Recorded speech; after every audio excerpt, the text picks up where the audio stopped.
பொன்னியை எல்லாரும் வந்து பாராட்டுறதை வந்து பார்த்துட்டு வந்து செமையாக டென்ஷன் ஆகிடுறாங்க. ஜெயா அப்படியே பார்த்து முறைச்சிட்டே இருக்காங்க. பொன்னி ஏளனமாக பேசுகிறாங்க.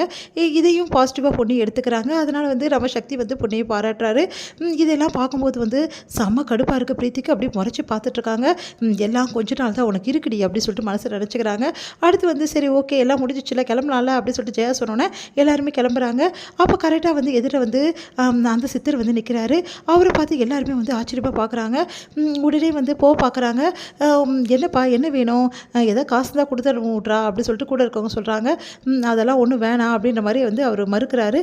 அடுத்து வந்து எதுக்காக நிற்கிறாரு ஒன்றும் புரியலன்னு உடனே வந்து சாமி அப்படின்னு சொல்லிட்டு வணங்குறாங்க நம்ம வந்து பொன்னி.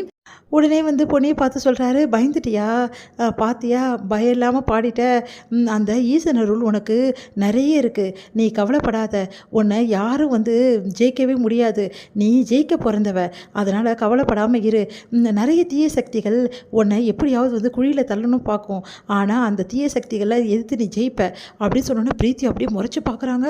ஜெயா வருது ஆச்சரியமாக பார்க்குறாங்க. உன்னால் பாட முடியாதுன்னு நிறைய பேர் வந்து சொல்லலாம், ஆனால் உன்னால் கண்டிப்பாக முடியும் அப்படின்னு சொல்லிட்டு அவன் நினச்சிருக்கான். அதனால தான் நீ பாடுற, புரியுதா? அதனால் நீ கவலையே படாத, உனக்கு எல்லாமே உன் மனசு போல் நல்லதே நடக்கும். யார் உன்னை வந்து என்ன சொன்னாலும் சரி, நீ கவலைப்படாமல் உன் படிக்கட்டில் நீ ஏறிட்டே இரு, கொஞ்ச நாளில் உன்னோட இலக்கை நீ அடைச்சிடுவ, கண்டிப்பாக இந்த உலகம் போட்டுற நாள் உனக்கு கண்டிப்பாக வரும் அப்படின்னு சொல்கிறாங்க. உன் வாழ்க்கையும் உனக்கு சிறப்பாக அமையும், நீ கவலைப்படாத அப்படின்னு சொல்கிறாரு. அதை கேட்டு வந்து சந்தோஷம் தாங்க முடியல பொன்னிக்கு. உடனே பொன்னி வந்து அப்படியே காலில் விழுந்து வணங்குறாங்க. அப்படியே வந்து ஆசீர்வாதம் பண்ணிவிட்டு அவர் மறைஞ்சு போயிடுறாரு. அடுத்து வந்து எல்லாருமே ஆச்சரியமாக பார்க்குறாங்க. உடனே வந்து அப்படியே பார்த்துட்டு ஜெயா வந்து முறைக்கிறாங்க.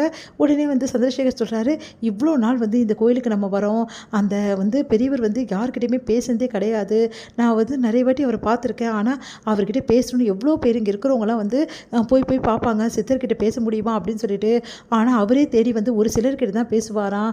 அந்த ஒரு சிலரில் வந்து நம்ம பொன்னியை வந்து பேசியிருக்காரு, அதனால் வந்து கண்டிப்பாக பொன்னிக்கு இதுக்கப்புறம் நல்ல காலம்தான் அப்படின்னு சொல்லிட்டு இருக்காரு. இதெல்லாம் கேட்குற ஜெயாவுக்கு செம கடுப்பாக இருக்குது. இவ்வளோ நாள் நம்ம பாட வரோம், நம்மக்கிட்ட பேசினார் அவர், இப்போ பாரு ஜெயா பொன்னி எவ்வளோ வந்து புண்ணியம் பண்ணியிருக்கணும் அப்படின்னு சொன்னோன்னே வரீங்களா அப்படின்னு சொல்லிட்டு டென்ஷனாக வந்து கூட்டிகிட்டு போகிறாங்க. இங்கே ஜெயாவுக்கு செம கடுப்பாக இருக்குது. அது வந்து அந்த சித்தர் வந்து பொன்னிக்கிட்ட பேசுனதும் அதுக்கப்புறம் ஆசீர்வாதம் வாங்கினதையும் பார்த்து வந்து செமையாக டென்ஷன் ஆகிடுறாங்க. அப்படியே பார்த்து முறைச்சிட்டு அப்படியே வந்து அவங்களால பொறாமல் தாங்கவே முடியல, அப்படியே உட்காந்துருக்காங்க. அந்த டைமில் கரெக்டாக நம்ம சக்தி எல்லாருமே வந்து பொன்னியை பற்றி பெருமையாக பேசிகிட்டு வந்தாங்க. இன்றைக்கி பொன்னி கலக்கிட்டால எவ்வளோ சூப்பராக பாடினா அப்படின்னு சொல்லிட்டு பவானி எல்லோரும் பேசிகிட்டு இருக்காங்க. அதெல்லாம் பார்க்குற ஜெயா பயங்கரமாக கத்திடுறாங்க, கொஞ்சம் அமைதியாக இருக்கீங்களா வீட்டில், எல்லோரும் எதுக்காக இப்படி பேசிகிட்டு இருக்கீங்க, அதான் பாடியாச்சு எல்லாம் முடிஞ்சாச்சுல, அவங்க வேலையை போய் பார்த்துட்டு போங்க அப்படின்னு சொல்லிட்டு செமையாக கத்துறாங்க. உடனே வந்து அம்மா இவ்வளோ கோவமாக இருக்காங்க அப்படின்னு வந்து பவானி வந்து யோசிச்சுட்ருக்காங்க. இங்கே வந்து என்ன பண்ணுறாங்க, நம்ம வந்து பொன்னி அவங்க அம்மாவோட படத்தாண்ட போகிறாங்க.